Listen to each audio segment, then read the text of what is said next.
quero dar um bom dia especial ao nosso colunista, Padre Adalton, mais uma vez, seja bem-vindo. Bom mais dia. Uma semana começando, né? Mais uma semana começando, aí metade de julho já quase. Eu perguntei para Marquinhos se sextou hoje. Sextou? Sextou. Então podemos dizer que sextou. Esse é um dos feriado, né? Esse é um dos feriados que para mim seria o sextar de vocês. Porque amanhã não é religioso, então o padre também faz feriado. Faz feriado. Porque os outros sextam e eu não sesto, que eu tenho que trabalhar em dobro. É verdade.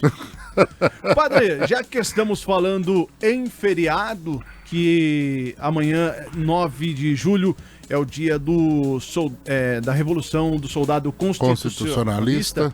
Qual o tema que o senhor preparou? Eu queria refletir um pouco isso, é o que eu estava falando para vocês antes, né? Que é interessante que essa é uma das revoluções onde aquele que perdeu ganhou.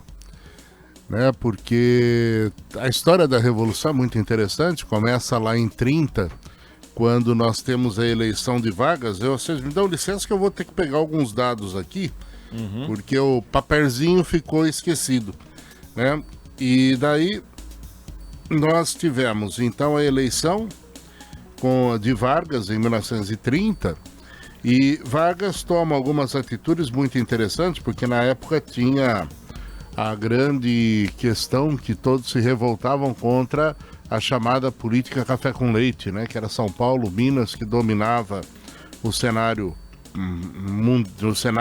nacional. Com a eleição de Vargas, então ele vai decretar o fechamento das assembleias legislativas do Estado e vai então nomear interventores para os estados. Na época, o estado de São Paulo, nós tivemos uma eleição muito interessante. Por quê? Porque foi criado um partido político que se separou do PRP, Partido Republicano Paulista, o PD, que é o Partido Democrático, que reunia a aristocracia da época. E eles tinham a expectativa, apoiaram Vargas, e tinham a expectativa que Vargas iria indicar o presidente do PD para ser interventor em São Paulo, e não foi. Então, aí os aliados viram inimigos. E começa toda a história da Revolução, que é muito interessante, porque o líder do PD não é, então, nomeado, e o partido, então, se volta contra. Fevereiro de 1932, com a formação da Frente Única Paulista, a FUP, então São Paulo começa a pôr resistência ao governo Vargas. E lembrar que São Paulo sempre foi o estado com maior arrecadação, etc, etc. Então isso faz com que esse movimento gere uma certa resistência. E dentro disso, o que nós temos? O grande problema que era a exigência de se ter uma Constituição para o país, porque não se tinha antes. Em 33, nós vamos ter a nomeação de um paulista e civil, o Pedro Toledo, para intervir em São Paulo, mas ainda assim a FUP continua o seu movimento, e a coisa vai se agravar um pouquinho mais para frente, quando em 23 de maio, aí de 1933, não 32, numa luta interna, né, em São Paulo, de resistência a um protesto, os estudantes vão ser mortos. É o famoso, né, MMDC.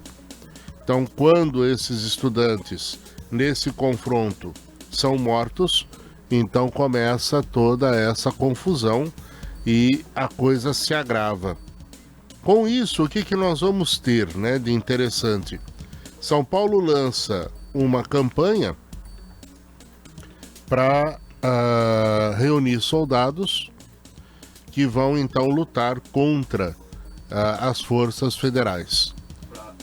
Para restaurar a democracia na época, acho que 1930, do golpe, né? Exato. 30 foi o golpe, 32 começa, né? Então a Revolução. Então esse movimento foi forte, nós vamos ter 5 mil soldados, em 9 de julho tem o acirramento das tensões, que estoura com a revolta armada, e São Paulo fica isolado durante muito tempo e acaba se rendendo em 2 de outubro. E o que acontece diante disso, né? O governo federal, mesmo tendo a derrota de São Paulo, apaziguado os ânimos, então convoca a eleição para os membros do Congresso Nacional com a função de elaborar a nova Constituição. Então é interessante quando a gente olha para isso, porque o que nós vemos por trás da Revolução de 32? Primeiro, a tentativa de um golpe. Depois a gente vê a elite política apoiando num primeiro momento o golpe, mas em seguida se colocando contrária a ele. Terceiro, a população de São Paulo se organizando e se levantando contra a situação e a exigência de uma Constituição.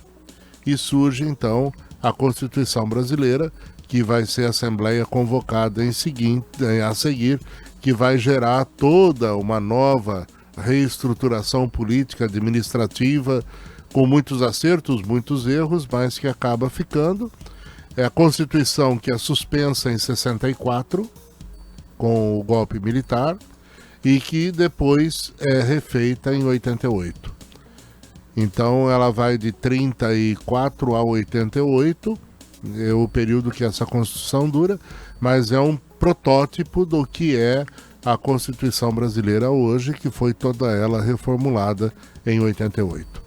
Então, o que eu queria dizer, né? Esta revolução constitucionalista, ela traz para a gente uma lição muito bonita, que é perceber que o povo, quando se organiza, mesmo que não tenha uma vitória definitiva, como no caso aqui, São Paulo não teve uma vitória na guerra, mas teve uma vitória posterior, porque o governo foi obrigado a ceder e mostrar, né, a razão que havia desse povo de São Paulo.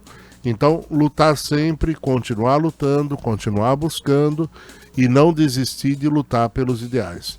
E estar atento com esses vira-casacas que nós temos por aí, que de repente num momento se diz favorável e no outro momento trai todo o seu fundamento e vai por outro caminho. Então é isso que eu queria trazer hoje, para a gente pensar um pouco no feriado de amanhã, que não é simplesmente dizer, é folga, vamos descansar, mas refletir, porque nós estamos num momento crítico do nosso país, né? E infelizmente hoje a gente tem mecanismos de controle que não permitem certas coisas, mas é interessante perceber que o povo precisa retomar a sua força. Portanto, não é feriado nacional, viu? É feriado só do estado de São Paulo, porque é a memória paulista em relação ao acontecimento de 32. Perfeito. Ok? Fechamos, padre? Quem é das divisas aí que ouve a gente, vocês não têm feriado não, vocês vão trabalhar normal. Só os paulistas. Só os paulistas. E não é os paulistas que moram em outro estado, é só os paulistas que moram em São Paulo. Perfeito. Tá bom? Resumindo, morram de inveja. Bom e bom feriado. Você que vai lá para as regiões das Minas, lá ontem, eles vão trabalhar normal. Ontem eu estava conversando com o meu amigo Michel lá de Minas e a gente tava falando exatamente sobre isso, cara. Eu fiz inveja, né, para eles lá, porque hoje praticamente ele perguntou se ia trabalhar hoje, né? Aí, devido ao feriado amanhã, que ele sabia, né, que sabe que vai rolar. Então tava nesse papo aí. Tem muita gente que emendou feriado, né? Até São Pedro emendou feriado, tirou folga e mandou chuva.